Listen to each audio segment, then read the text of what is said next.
Study IQ IAS, अब तैयारी हुई अफोर्डेबल। नमस्कार दोस्तों, स्टडी IQ देख रहे हैं आप और मैं हूं वरुण जौहरी।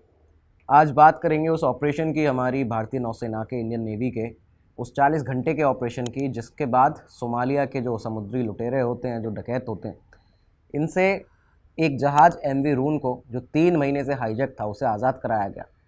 हमारी इंडियन नेवी का वो जाबाज ऑपरेशन, जिसके तहत 17 ऐसे लोग थे जिनको बंदी बना के रखा गया था अलग अलग देशों के, उन्हें आज़ाद कराया गया।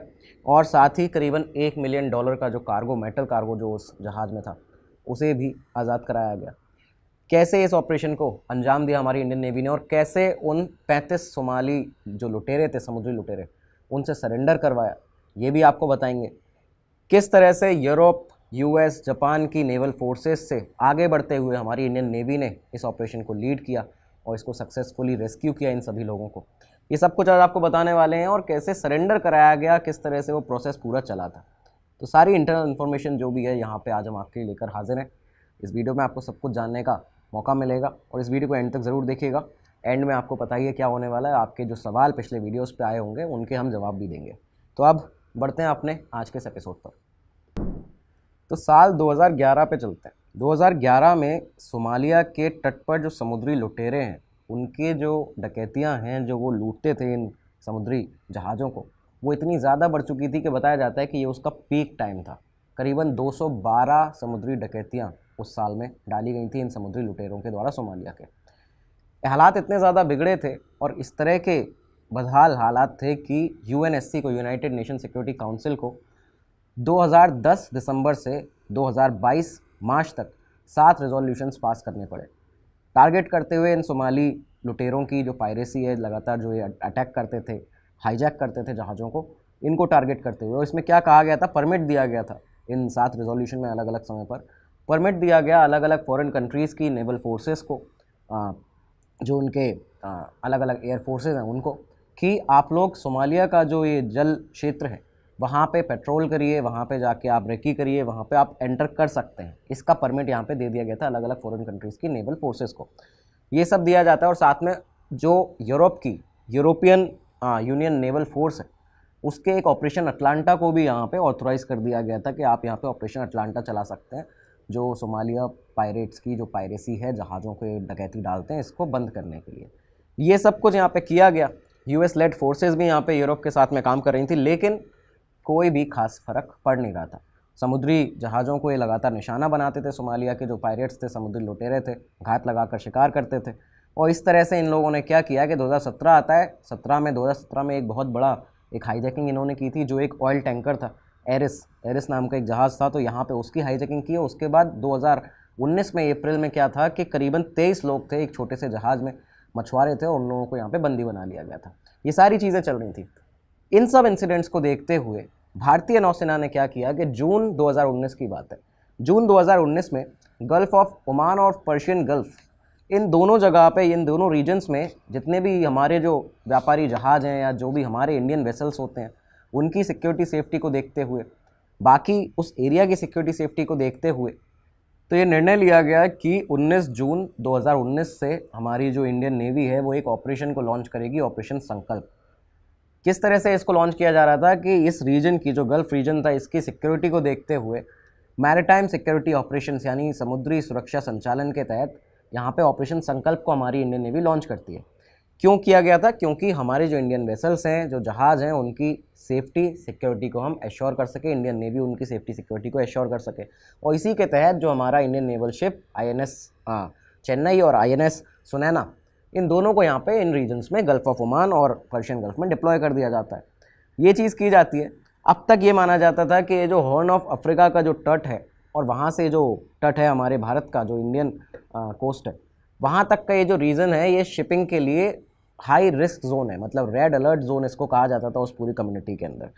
इस क्षेत्र में आपको बता दें, इस पूरे रीजन में करीबन 25 देशों की जो अलग अलग नेवल फोर्सेज हैं, नौसेनाएँ हैं, वो तैनात रहती हैं, लेकिन फिर भी कोई भी गारंटी सुरक्षा की यहाँ पे नहीं दी जाती थी।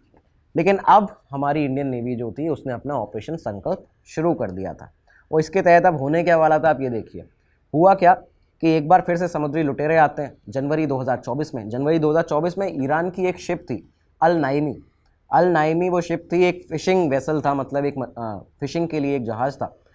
उसमें 19 पाकिस्तानी लोग थे जो कि उसमें मछुआरे थे, जो बाकी और लोग थे, वो टोटल 19 लोग थे, वो पाकिस्तानी हुआ करते थे। अब ये जो लोग थे, इन्हें समुद्री लुटेरे सोमालिया के जो थे, इन्होंने इस पूरी अल नाइमी को हाईजैक कर लिया, इसको अपने पकड़ में ले लिया। जनवरी 2024 की ये बात है। इंडियन नेवी ने अपना जो वॉरशिप है हमारा INS सुमित्रा, उसे भेजा और यहाँ पे जनवरी 2024 में ही सक्सेसफुली इन 19 पाकिस्तानियों को, उन लोगों को, उस शिप को रेस्क्यू कर लिया जाता है सोमालिया के पायरेट से। इंडियन नेवी ने अपना कारनामा, एक जाबाज कारनामा करके दिखा दिया था। पाकिस्तानी 19 लोगों को छुड़ा लिया गया यहाँ पे। लेकिन इस बीच में आपको एक और चीज़ बता दें कि एक और शिप था जिसके ऊपर इंडियन नेवी की नज़र थी। दरअसल एक महीने पहले ही, एग्जैक्ट एक महीने पहले, दिसंबर 2023 की वो बात है, जब दिसंबर 2023 में एक बल्गेरियन मर्चेंट जहाज़ था MV रून, जिसको सोमालिया के पायरेट्स ने दिसंबर 2023 में यहाँ पे हाईजैक करा हुआ था। और ये वो जहाज़ था जिसके अंदर $1 मिलियन के कार्गो मेटल्स, जो मेटल का वो कार्गो लेकर जा रहा था जहाज़, वो था। साथ में 17 क्रू मेंबर्स थे अलग अलग देशों के, और करीबन 35 सोमालिया के जो पायरेट्स थे, जो लुटेरे थे, इन्होंने इस जहाज़ को यहाँ पे पकड़ लिया था। लेकिन ये जो लुटेरे थे, ये नहीं जान रहे थे इस समय तक कि इंडियन नेवी जो है, ये जहाज़ और ये लुटेरे उनके सर्विलांस पर है। दोस्तों, इस एपिसोड में आगे बढ़ने से पहले सिर्फ एक ज़रूरी सूचना कि स्टोरी टेलिंग का, पावर ऑफ स्टोरी टेलिंग के नाम से एक कोर्स हम लोग आपके लिए लाने जा रहे हैं। आपको वहाँ पे स्टोरी टेलिंग के बहुत सारे तरीके सिखाए जाएंगे, किस तरह से की जाती है स्टोरी टेलिंग, कैसे बात अपनी कही जाती है, और साथ ही साथ में आपको बताया जाएगा कि रिसर्च आकर कैसे करते हैं। तो ये क्लासेस आपकी शुरू होने वाली हैं 5 अप्रैल से। इसके लिए बैचेस अवेलेबल हैं आपके लिए। लिंक में नीचे आपको उसका भी लिंक मिल जाएगा डिस्क्रिप्शन में, और साथ में आपके जो एप्लीकेशन स्टडी IQ की वेबसाइट है, वहाँ पे भी आप जाके इन बैचेस को ले सकते हैं। यहाँ पे आपको क्या करना है, सेम चीज़ VJ Live कोड लगाना है, और आपको करीबन 3000 रुपये में एक जो कोर्स है वो मिलता है। और साथ में अगर मेंटरशिप के साथ आपको, यानी कि मुझसे बात करते हुए हमारी बातचीत होगी, हमारी कम्युनिटी बिल्डअप होगी, वो वाला अगर कोर्स जो है वो लेना है, तो वो आपको मिलेगा 5000 रुपये में। तो ये एक नया कोर्स जो आपके लिए लेकर आए हैं, जल्दी से जल्दी आके इसके लिए भी आप अपनी क्लासेस लेने के लिए खरीद सकते हैं इस कोर्स को। और 5 अप्रैल से हमारी क्लासेस जो हैं वो शुरू होंगी। सीखेंगे स्टोरी टेलिंग कैसे करते हैं, रिसर्च कैसे करते हैं। तो वापस से चलते हैं अपने एपिसोड पर। हुआ क्या था कि माल्टा फ्लैग बल्गेरियन मर्चेंट वेसल, ये जो जहाज़ था MV रून जिसका नाम था, ये मेटल कार्गो को लेकर, जो मेटल के कार्गोज थे उनको लेकर साउथ कोरिया के वांगयांग से चला।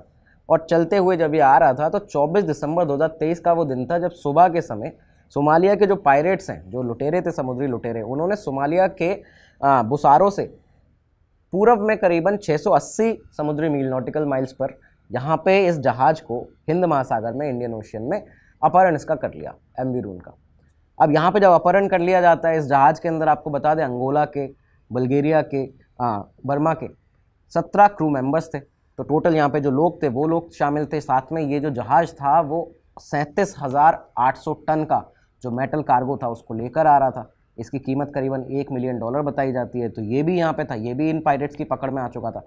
और अब पायरेट्स ने क्या किया, इन समुद्री लुटेरों ने अपनी रकम मांगना शुरू किया। अपना जो इनका रैंसम था, जो इनकी मांग थी, उसको सामने रखा। इनका कहना था कि हमें $60 मिलियन चाहिए। शिप के ओनर्स को इन्होंने ये मैसेज भेजा था कि हमें $60 मिलियन चाहिए, तब हम जाके ये शिप छोड़ेंगे और आपके इन क्रू मेंबर्स को छोड़ेंगे। ये चीज़ यहाँ पे होती है। अब इस हाईजैक की खबर जो थी वो यूरोप को लगती है, यूरोपियन नेवी, क्योंकि आपको बताया था हमने यूरोपियन यूनियन की नेवल फोर्सेज उस रीजन में तैनात थी। इनको ये खबर इसकी लगती है, तो ये क्या करते हैं, यूरोपियन नेवल फोर्सेज सोमालिया की जो अथॉरिटीज़ थी उनके साथ मिलकर यहाँ पे इस जहाज़ को मॉनिटर करना शुरू करती हैं। ये मॉनिटर करना शुरू करती हैं। यूरोप ने अपनी एक नेवी की जो शिप थी ESPS विक्टोरिया, उसको भी यहाँ पे भेजा था, लेकिन कोई भी सफल ये लोग नहीं होते हैं, किसी भी तरह से ये लोग असफल रहते हैं।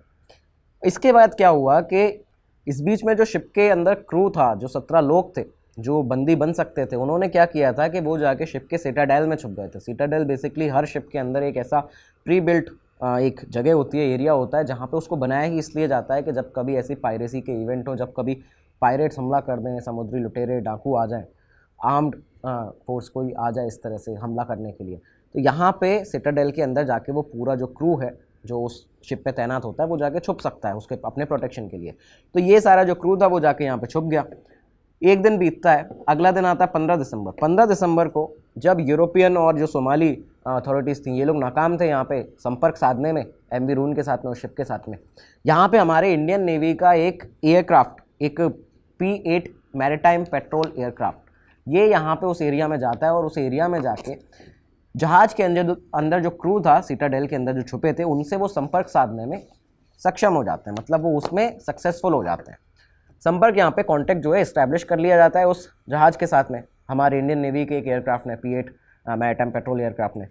अब आप ये देखिए यहाँ पे कि इंडियन नेवी उस समय, क्योंकि यूरोप ने जापान की भी मदद ली थी, जापान का भी एक शिप था नेवल फोर्सेस का, वो भी यहाँ पे तैनात था, वो भी आया हुआ था बीच में, लेकिन जापान, यूएस, यूरोप, इन तीनों की नेवल फोर्सेस से आगे बढ़कर हमारी इंडियन नेवी जो थी इस पूरे ऑपरेशन को अब लीड करने लगी थी, लीड करना शुरू करती है। अब तक क्रू मेंबर्स जो थे वो सिटाडेल में छुपे हुए थे शिप के अंदर, लेकिन बाद में हुआ क्या कि ये जो लुटेरे थे, समुद्री लुटेरे सोमालिया के, कई दिनों तक ये लोग यहाँ पे क्योंकि रहे हैं, महीनों तक, 3 महीने तक बताया जाता है इस शिप को हाईजैक करके रखा गया था। तो बाद में हुआ ये कि ये जो लुटेरे थे वो सिटाडेल के अंदर घुस गए और वहाँ से जो 17 क्रू मेंबर्स थे उनको निकालने के बाद उन्हें बंदी बना लिया गया। उन्हें बंदी बना के ये लोग रख लेते हैं और अब जो था ये बड़ा टास्क होने वाला था, क्योंकि पायरेट्स ने जो 17 क्रू मेंबर्स थे उनको बंदी बना लिया था। $1 मिलियन का जो कार्गो था, मेटल कार्गो, वो भी उनके कब्ज़े में था और ये जो एमवी रून शिप है वो भी उनके कब्ज़े में था। तो अब यहाँ पे काफ़ी दिन निकल जाते हैं। जब इतने दिन निकल गए, इंडियन नेवी ने क्या किया, क्योंकि हम मैरीटाइम सिक्योरिटी ऑपरेशंस के तहत यहाँ पे समुद्री सुरक्षा संचालन के तहत लगातार एक्सटेंसिव सर्वेलेंस जो है हमारी इंडियन नेवी इस जहाज़ पे कर रही थी। हम संपर्क में थे, पकड़ में थे उस जहाज़ को कि उसका मूवमेंट जो था, उस सर्वेलेंस के आधार पर हम उसका मूवमेंट जो था वो ट्रैक कर पा रहे थे। इंडियन नेवी उसमें भी सक्षम थी।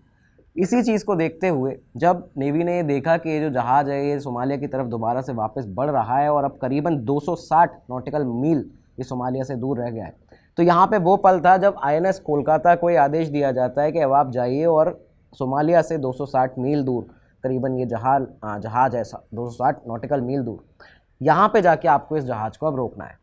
इसी के बाद जब ये करीबन 3 महीने हो चुके थे, अब तक आप ये ध्यान रखिएगा 3 महीने का समय निकल चुका है, हाईजैक है ये एमवी रून जहाज़। अब हमारी INS कोलकाता को ये फाइनली आदेश मिला है, इंडियन नेवी को आदेश मिला है कि अब आपको ये ऑपरेशन करना है, इसे सक्सेसफुली कंप्लीट करना है। और इसी के साथ हमारे जो ऑपरेशन था जो इंडियन नेवी का, ये यहाँ से शुरू हो जाता है। INS कोलकाता आगे बढ़ता है और जाके इस जहाज़ के पास में अपना एक जो पोजीशन थी उसको लेता है। इसी के साथ क्या हुआ कि 15 मार्च 2024 की ये बात है। 15 मार्च 2024 को INS कोलकाता के जो नेवल ऑफिसर्स थे उन्होंने एक ड्रोन की मदद से यहाँ पे शिप के ऊपर ये देखा और इस ड्रोन को इस तरह से घुमाया, वहाँ पे इस तरह से चलाया कि हमें ये पता चलता है कि 35 सोमालिया समुद्री लुटेरे हैं जिनके पास में हथियार हैं और वो इस शिप पर तैनात हैं। इन्होंने ही उन 17 लोगों को बंदी बना के रखा है। ये इन्फॉर्मेशन सामने आती है। और इसके बाद एक और चीज़ हुई कि जब इन सोमाली पायरेट्स में से एक ने उस ड्रोन को देखा अपने जहाज़ के एमवी रून के ऊपर घूमते हुए, जिस पे इन लोगों ने कब्जा कर रखा था, तो उन सोमालिया पायरेट ने उस ड्रोन पर गोलियां चलाना शुरू कर दी और गोली लगने से वो ड्रोन जो था वो गिर भी गया। अब यहाँ से जब ये चीज़ हुई तो हमारी भारतीय नौसेना को इस स्थिति पर काबू पाना था, क्योंकि अब सोमाली पायरेट जो थे वो अपनी हदें पार करते जा रहे थे। यहाँ पर उन्होंने अब गोलीबारी भी शुरू कर दी थी, सिचुएशन और ख़तरनाक आगे हो सकती थी, तो इसको जल्दी से जल्दी कंट्रोल में भी लाना था। इसी बीच में INS सुभद्रा जो है हमारा वॉरशिप, तो यहाँ पे सुभद्रा भी इस ऑपरेशन में शामिल हो जाता है और इस पूरे ऑपरेशन को जो निगरानी, जिसको मॉनिटर कर रहे थे, वो था हमारा इंडियन नेवी का information fusion centre for Indian ocean region, यानी IFC-IOR। ये पूरे इस ऑपरेशन को निगरानी कर रहे थे, इसकी मॉनिटरिंग कर रहे थे। इस बीच में INS कोलकाता के जो नेवल ऑफिसर्स थे उन्होंने जब सोमालिया पायरेट्स के उस जहाज़ पर एमवी रून पर जो तैनात थे उनसे जब सरेंडर करने की मांग की, जब उनसे नेगोशिएशन का एक पहला कदम शुरू हुआ, उनसे जब कहा गया कि आप सरेंडर करिए, तो पायरेट्स ने, उन समुद्री लुटेरों ने INS कोलकाता पर फायरिंग शुरू कर दी।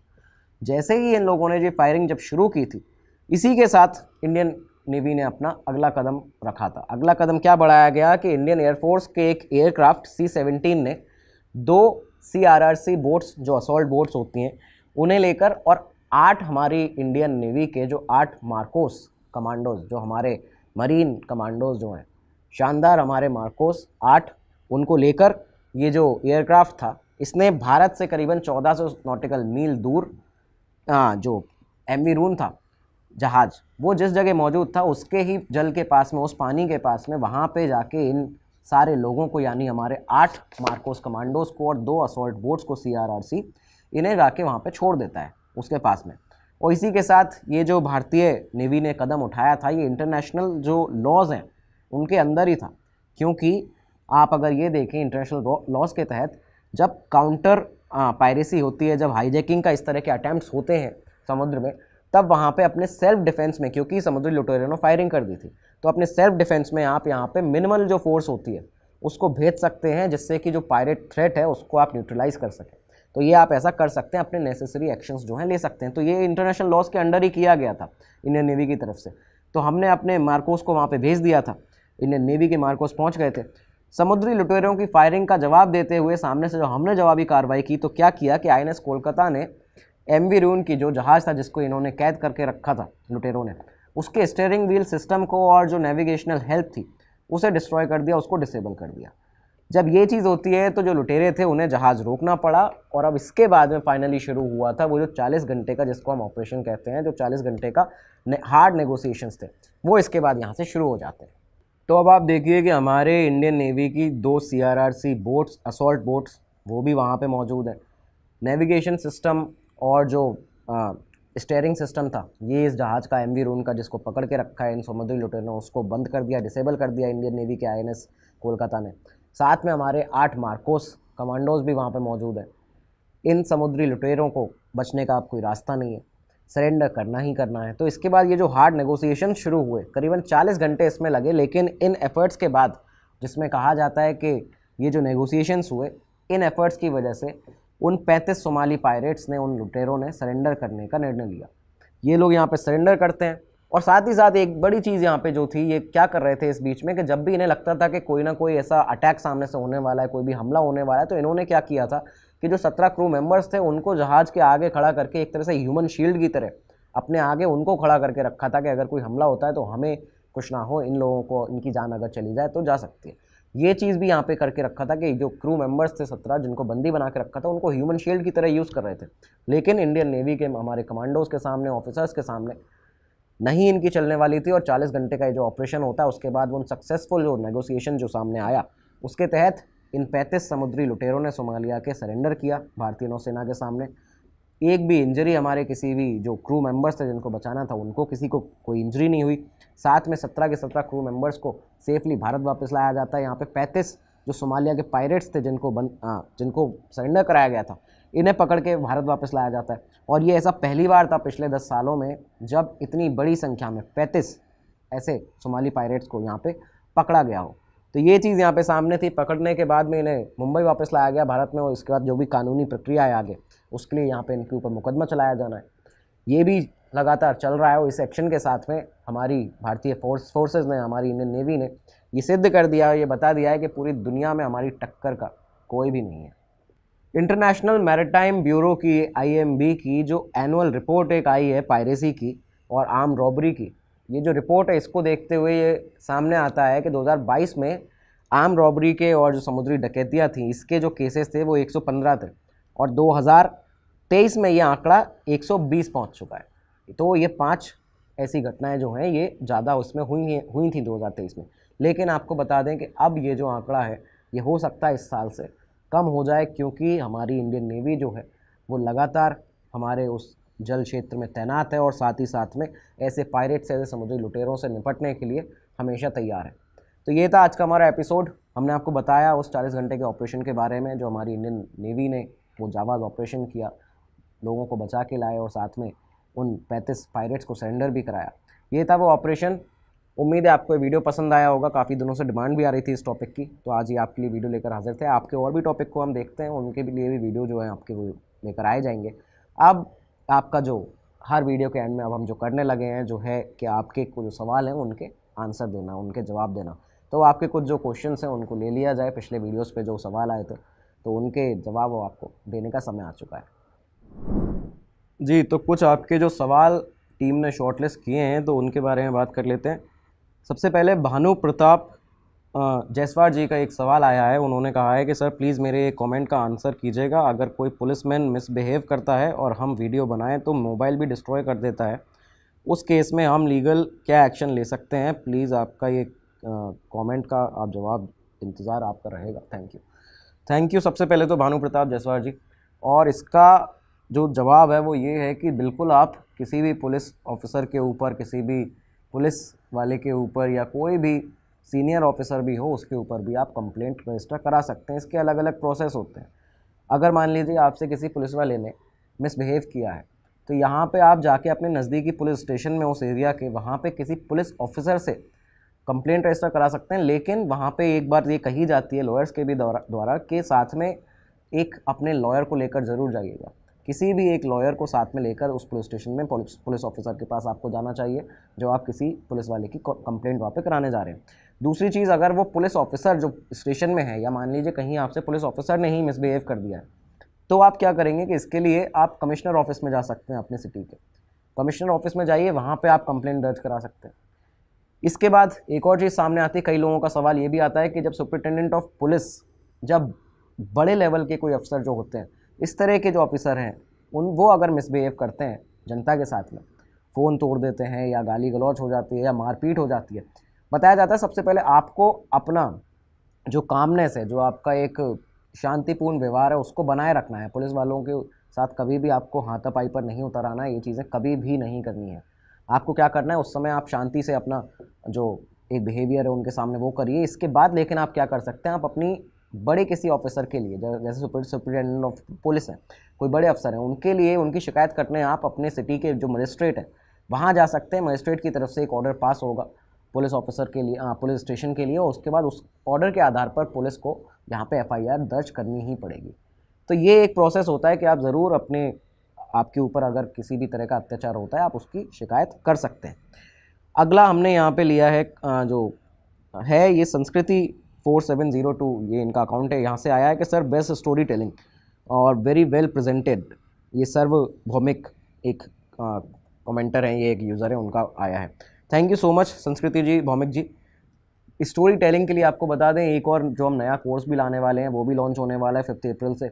आपको वहाँ पे स्टोरी टेलिंग भी सिखाई जाएगी और रिसर्च के बारे में भी बताया जाएगा कि ये कैसे करते हैं, कैसे अपनी कहानी, अपनी बात कहते हैं। अपनी बात कहना बहुत ज़्यादा ज़रूरी है। ये आपको आपकी रोज़मर्रा की ज़िंदगी में, आप चाहें बिज़नेस प्रोफेशनल हैं, चाहे सोशल मीडिया इन्फ्लुएंसर हैं, बनना चाहते हैं, वीडियो बनाना चाहते हैं, आप कंटेंट क्रिएटर बनना चाहते हैं, मान लीजिए आप अपने बॉसेस के सामने, अपने मैनेजर्स के सामने, कॉर्पोरेट लाइफ में अपनी बात कहना चाहते हैं, हर जगह स्टोरी टेलिंग बहुत ज़रूरी है। स्टोरी टेलिंग का मतलब सिर्फ यही नहीं है कि आपने 4-5 लोगों को सामने बिठा के अपनी कहानी बता रहे हैं। आप, उसका मतलब है कि आप अपनी बात कैसे कह रहे हैं लोगों से, किस तरह से लोग आपकी बात को सुन रहे हैं। तो ये चीज़ ज़रूरी है। तो इसके लिए कोर्स 5 अप्रैल से आने वाला है और इसको आपको बताया जाएगा, पढ़ाया जाएगा किस तरह से स्टोरी टेलिंग करते हैं, रिसर्च करते हैं। तो धन्यवाद आपके कमेंट के लिए, लेकिन आप ये कोर्स भी ज्वाइन यहाँ पे कर सकते हैं। इसके साथ ही एक और MK_शॉर्ट्स इनका चैनल है, इनका कमेंट जो आया है, I love your session, thank you so much. और आया है कि brilliant presentation, I am amazed to know the insights of Lal Bahadur Shastri ji death mystery, really thankful for this episode. Thank you so much. ज़रूर जाके आप लोग भी उस एपिसोड को देखिएगा, बहुत ही इन डेप्थ रिसर्च करके आपके लिए वो एपिसोड लेकर आए थे। और अंकुश कश्यप जी का आया है कि सर बाबा होमी जहांगीर बाबा जी की बात कर रहे हैं, डॉक्टर होमी जहांगीर बाबा, उनकी डेथ मिस्ट्री पर वीडियो बनाइए प्लीज़। तो उनकी डेथ मिस्ट्री के ऊपर भी वीडियो आ चुका है, उसको भी जाके आप, इस वीडियो के डिस्क्रिप्शन में प्लेलिस्ट है, वहाँ पे जाके ज़रूर देख सकते हैं। बाबू नायडू जी का कमेंट आया है कि your steamed video is very knowledgeable and more over what happened in the past come to deeply. Jai Hind. जय हिंद बाबू नायडू जी। और यही उद्देश्य रहता है कि जो भी हमारे भारत के इतिहास में इतनी जो चीज़ें रही हैं, जो केसेस रहे हैं या जो इंसिडेंट्स हुए हैं, उनके बारे में आपको पता होना बहुत ज़रूरी है। हमें हमारे भारत के बारे में पता होना बहुत ज़्यादा ज़रूरी है और यही उद्देश्य रहता है। इसलिए आपके लिए इस तरह के हम वीडियोस जो हैं वो लेकर आते हैं, चाहे वो आज के हों या फिर पुराने बीते हुए समय के हों। और उसमें उद्देश्य ये भी होता है कि ऐसी इन्फॉर्मेशन लाएं जो आपने सुनी हो, लेकिन उसके बारे में बहुत इन डेप्थ तरीके से आपको हम बता पाएँ, उसके बारे में आपको ज़्यादा पता चल पाए। इसके बाद आयुष सेठ जी का कमेंट है कि sir use some animations, it will make your video more engaging, although I like to hear your case studies। Ayush सेठ जी, ये कमेंट जैसे कई बार आता है हमारे सामने कि अपने वीडियो में आप एनिमेशंस यूज़ कर लिया कीजिए, पिक्चर्स यूज़ किया कीजिए, लेकिन जब ओवरऑल सारे हमारे लिसनर्स और व्यूअर्स के एक तरह से कमेंट्स को देखा गया तो वहाँ पे ये सामने आता है कि इस तरह से जो हम बातचीत करते हैं इसमें, क्योंकि ये फील आता है कि आप लोगों से हम डायरेक्ट बातचीत कर रहे हैं, एक तरह का कॉन्टैक्ट हमारा बनता है और ये बहुत ज़्यादा ज़रूरी है। जो आपके साथ में हमारा कांटेक्ट बना हुआ है ये इसी वजह से कि हम इस तरह से वीडियोस करते हैं, हम आपसे डायरेक्ट बातचीत करते हैं, बिना किसी लाग लपेट के यहाँ पे हमारी बातचीत होती है। आप अपने व्यूज़ रखते हैं कमेंट्स में, हम अपने बताते हैं, तो ये ज़रूरी है। हम चाहते हैं कि आप जो हम आपको चीज़ें बता रहे हैं भारत के इतिहास की या जो भी चीज़ें हैं, जितने भी इंसिडेंट्स हैं, आप उनको फील कर पाएँ, आप उन्हें सोच पाएँ अपने नज़रिए से, आप उन्हें अपने नज़रिए से उन जगहों को, उन प्लेसेस को, उन नामों को, उन लोगों को सोचें कि आखिर ऐसा हुआ होगा तो क्या था, किस तरह से ये हुआ होगा, क्योंकि इससे आपकी इमेजिनेशन स्किल भी बढ़ेगी, पावर भी बढ़ेगा उसका। और साथ में जो स्टोरी टेलिंग और रिसर्च है, इसका भी इसमें बहुत बड़ा रोल है, ये भी आपका डेवलप होगा धीरे धीरे। तो इस तरह से ये एपिसोड इसलिए यहाँ पे किया जाता है। तो धन्यवाद आयुष सेठ जी कि आपको ये केस स्टडीज़ पसंद है और आपका जो एनिमेशन और पिक्चर्स का यूज़ करने का एक एडवाइस है उसको भी हम ध्यान में रखेंगे, आगे देखते हैं इसके बारे में। त्रिदीप चक्रवर्ती जी का कमेंट आया कि sir is it possible to crack UPSC for a working professional. Tridip ji, इस दुनिया में इम्पॉसिबल नाम की तो खैर कोई चीज़ है ही नहीं, इम्पॉसिबल तो कुछ भी है ही नहीं।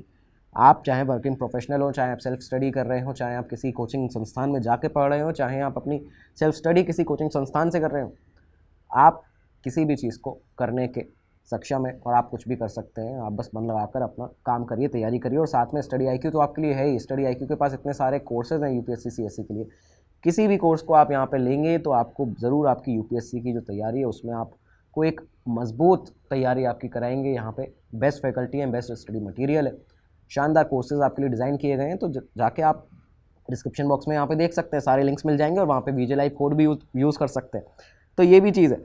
इसके बाद कुरुल उस्मान जी का, कुरुल उस्मान सीज़न 3876 ये इनका यूज़र अकाउंट है, और यहाँ से इनका कमेंट आया कि सर मैं पाकिस्तान से हूँ, मैं आपके वीडियोस देखता हूँ, बहुत नॉलेजफुल हैं, और अफ़गानिस्तान के करेंसी के बारे में वीडियो बनाइए। कुरुल उस्मान जी, बहुत बहुत धन्यवाद आपका कि आप पाकिस्तान से हमारे वीडियोस देखते हैं। और अफ़गानिस्तान के करेंसी ये जो आपने टॉपिक बताया है कि इसके ऊपर कोई वीडियो बनाना है, तो आप इसके बारे में थोड़ा सा और डिटेल में एक बार हम भी इसकी जांच पड़ताल करेंगे, देखेंगे कि क्या है वहाँ पे मुद्दा, क्या है, क्या केस, क्या वीडियो बन सकता है, क्या टॉपिक है। लेकिन आप भी इसके बारे में कुछ और ज़्यादा जानकारी दे पाएँ तो बहुत अच्छा होगा, महत्वपूर्ण होगा। सनी एक्सप्लोरर के नाम से ये इनका अकाउंट है, इन्होंने कमेंट किया है कि your presentation is too good, it feels like story is happening now, I was searching all those areas on map and just imaging those moments. Exactly हम इसी चीज़ की बात कर रहे हैं कि हम एनिमेशन और बाकी चीज़ें अपने वीडियो में क्यों यूज़ नहीं करते, क्योंकि ये जो चीज़ है कि जैसे सनी इनका कहना है कि आई was searching all those areas on map and just imaging those moments. तो मतलब हम चाहते हैं कि आप जो है अपने तरीके से उन चीज़ों को जो हम आपको बताते हैं, वो फैक्ट्स, वो रिसर्च, उसको आप अपने तरीके से सोच पाएँ कि आखिर वहाँ पे किस तरह से क्या चीज़ हुई होगी, आखिर क्या क्या चीज़ें देश में होती हैं, सिस्टम के अंदर क्या क्या होता है। तो यही उद्देश्य रहता है। तो आज यही कमेंट थे जो शॉर्टलिस्ट हुए थे। इस वीडियो के डिस्क्रिप्शन में भी आप अपने कमेंट्स, अपने सवाल, क्वेरीज़ हमसे पूछ सकते हैं, मुझसे पूछ सकते हैं। मेरे सोशल मीडिया हैंडल्स पर, इंस्टाग्राम, फेसबुक पर भी जुड़ सकते हैं, वहाँ पे अपने सवाल पूछ सकते हैं, आपसे बातचीत की जाएगी और आगे आने वाले वीडियो में आपके सवालों को लिया भी जाएगा। तब तक के लिए दीजिए इजाज़त, मिलते हैं अगले एपिसोड में। नमस्कार, धन्यवाद, जय हिंद। स्टडी IQ IAS, अब तैयारी हुई अफोर्डेबल।